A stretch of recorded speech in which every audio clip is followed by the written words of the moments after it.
Hello, today is Sunday, September 15th. My name is John Dean, and today's reading is from Mark chapter 8. Jesus and his disciples went on to the villages around Caesarea Philippi.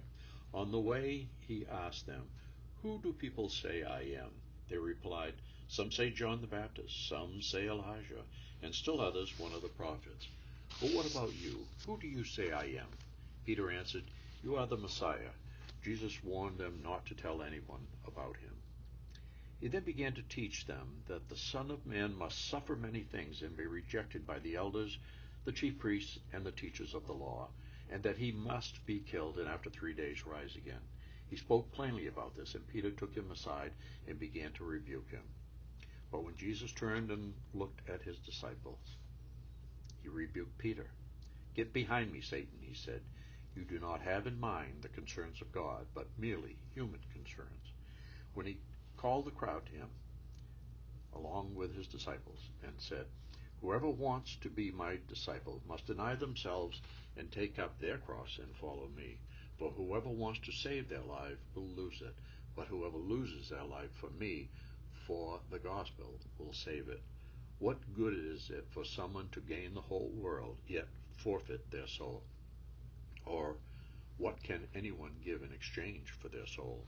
If anyone is ashamed of me and my words in this adulterous and sinful generation, the Son of Man will be ashamed of them when he comes in his Father's glory with the holy angels."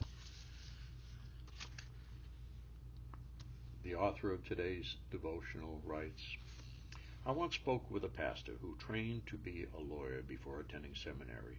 Though he was involved in his church growing up and some suggested he enter ministry, he initially rejected it. He wanted to help people. The law seemed the most effective way to do so. Only he didn't like law school or how the law was sometimes practiced. His zeal for social justice led him to be a pastor after all. As Jesus tells us, when we lose our preconceived notions about our life and follow him, we become disciples, lose ourselves. Really, it isn't easy, but it's what faith requires. But the pastor's story isn't over yet. Once again, he changed jobs. Drawn to make a lasting impact in his community, he now works as a local politician, improving legislation to better serve his neighbors. God continues to work through him in a new calling.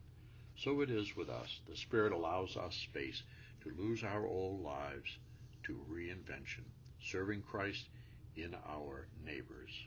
What do you need to release today so you can follow Christ? Help me surrender my life to you, God, and let your way of life guide me. Amen.